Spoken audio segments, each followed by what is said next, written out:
Monsieur Acharat Toumane, les autorités maliennes assurent que plus de citernes de carburant entrent dans Bamako qu'avant la crise. Pourquoi, dans un même temps, les activités tournent toujours au ralenti? Et que répondez-vous plus largement aux Maliens que l'on vient d'entendre? À un moment donné, nous avons connu une période un peu difficile qui n'a pas, je pense, qui n'a pas duré au-delà de 2 semaines. Et à la suite de cela, les autorités maliennes et surtout les forces de défense et de sécurité se sont adaptées à la nouvelle menace et ont mis un certain nombre de mesures en œuvre justement pour essayer non seulement de permettre aux citernes de regagner la ville de Bamako, ce qui a été rendu possible grâce justement aux efforts des FAMA, parce qu'actuellement, que ce soit les corridors Bamako-Sikasso, que ce soit les corridors Bamako-Kai, aujourd'hui, il y a des opérations spéciales qui sont mises en place et ce sont des opérations aussi qui sont conduites par des généraux d'un certain haut niveau qui aujourd'hui conduisent ces opérations et permettent pratiquement chaque 48 heures à des citernes de rentrer dans la ville de Bamako. Et les derniers exemples datent de tout à l'heure. Il y a plusieurs citernes pour magnifier aussi la solidarité des États membres de l'AIS, de nos frères du Niger, qui sont rentrés tout à l'heure dans la ville de Bamako. C'est vrai que ces derniers temps, on a constaté des files indiennes à l'infini au bord de nos stations, mais actuellement, le gouvernement s'est penché sur la question et des mesures adéquates ont été mises en place et qui vont permettre, je pense, dans les jours et dans les semaines à venir, de transcender ces problèmes-là. Tout ce que j'aimerais Oui. mettre en avant, c'est que ceux qui ont essayé justement de perturber l'approvisionnement de la ville de Bamako et de certaines grandes villes du Mali en hydrocarbures. Aujourd'hui, on est en train de se rendre compte qu'avec l'État s'est adapté, les militaires se sont adaptés et c'est une crise qu'on est en train de transcender de jour en jour. Plusieurs analyses ces dernières semaines font état d'une possible chute de Bamako. Que répondez-vous à ce scénario hypothétique?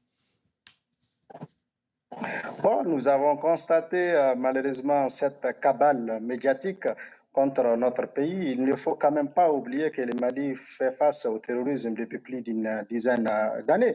Et comme vous le savez, c'était l'acte 1, c'était le nord du Mali, l'acte 2, c'était le centre du Mali. Aujourd'hui, nous sommes à l'acte 3, ce que moi j'appelle l'acte final. Ils sont arrivés au sud du Mali. Pourquoi? Parce que tout simplement, depuis 2023, comme vous le voyez, vous le constatez, l'armée malienne est de plus en plus dans l'offensive. C'est une armée qui se projette très loin, qui se projette très haut et qui se projette très fort partout sur l'ensemble de son territoire national. Aujourd'hui, il n'y a pas un centimètre de ce territoire où l'armée malienne n'est pas en mesure, soit avec ses drones, soit avec ses hélicoptères, soit avec ses unités, de frapper toutes les menaces terroristes, que ce soit de l'État islamique ou d'Al-Qaïda.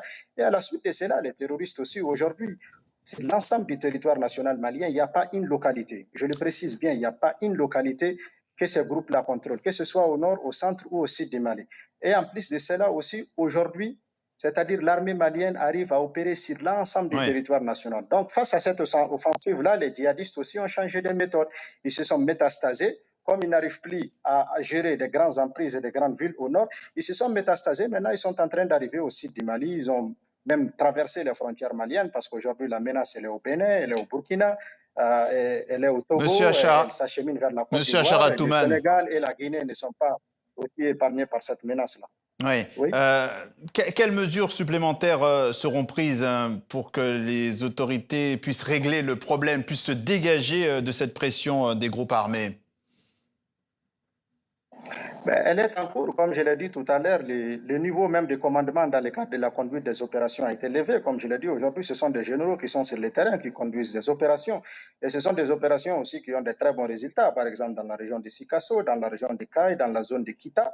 Aujourd'hui, on est en train de donner des coups 2 fois plus forts à ces groupes terroristes-là. Donc, cela permet en réalité à ces citernes-là aujourd'hui de pouvoir emprunter ces axes-là pour regagner à Bamako, d'où le nombre élevé de citernes qui arrivent à chaque 48 heures à Bamako. Mais ce n'est pas pour autant que la crise est Mais totalement finie. Comme je l'ai ces dit, la citernes guerre sont contre le toujours terrorisme, attaquées. ce n'est Ces pas citernes sont toujours attaquées.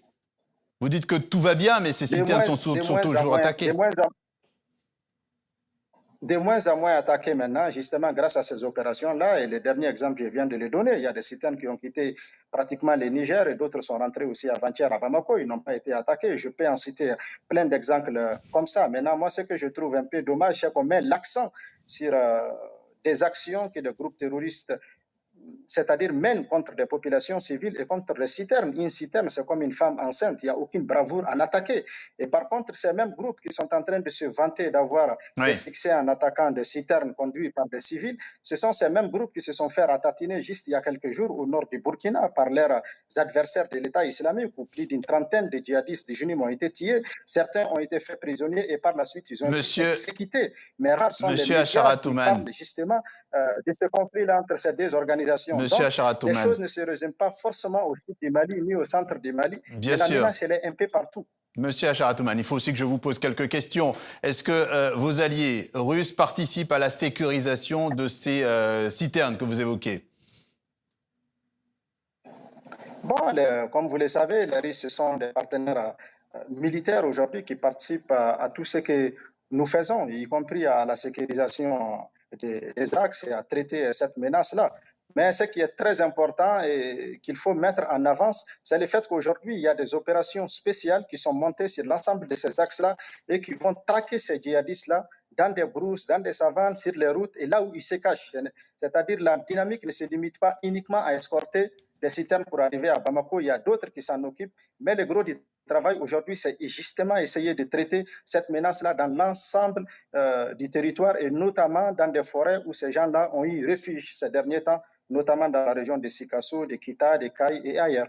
Et dans cette situation, concernant le Niger, le Burkina Faso, les autres membres de l'AES, l'Alliance des États du Sahel, qu'est-ce qui se passe? Qu'est-ce qu'il y a une solidarité et comment se manifeste-t-elle, si oui?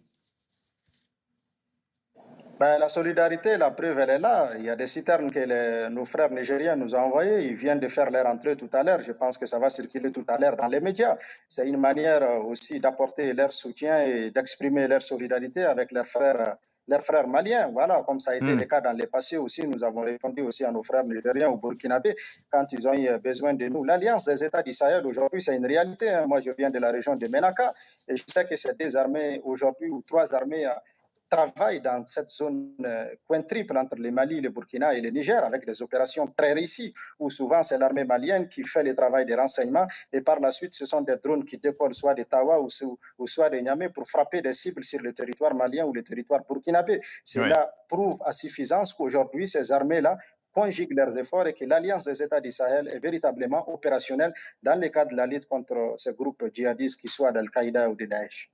Dernière question, le signal TV5 Monde n'est toujours pas rétabli au Mali. Tout ce que vous avez dit ici n'est pas vu à la télé. Est-ce que le retour de notre chaîne dans les foyers est envisageable et si oui, quand?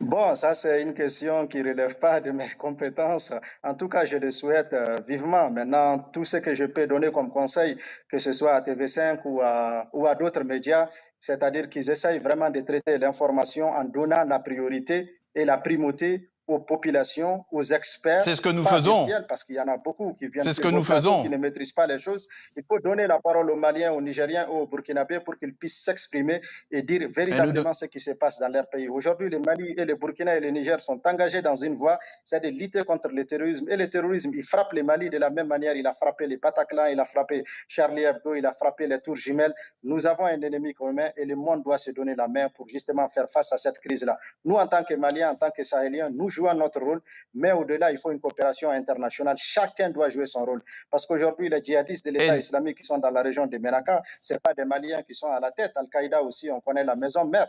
Donc, c'est un problème global. Monsieur Acharatouman, on a bien compris. Effectivement, nous donnons la parole à tout le monde. On suivra en tout cas tout cela avec attention. Merci à vous d'être passé par ce journal Afrique sur TV5 Monde. Merci beaucoup.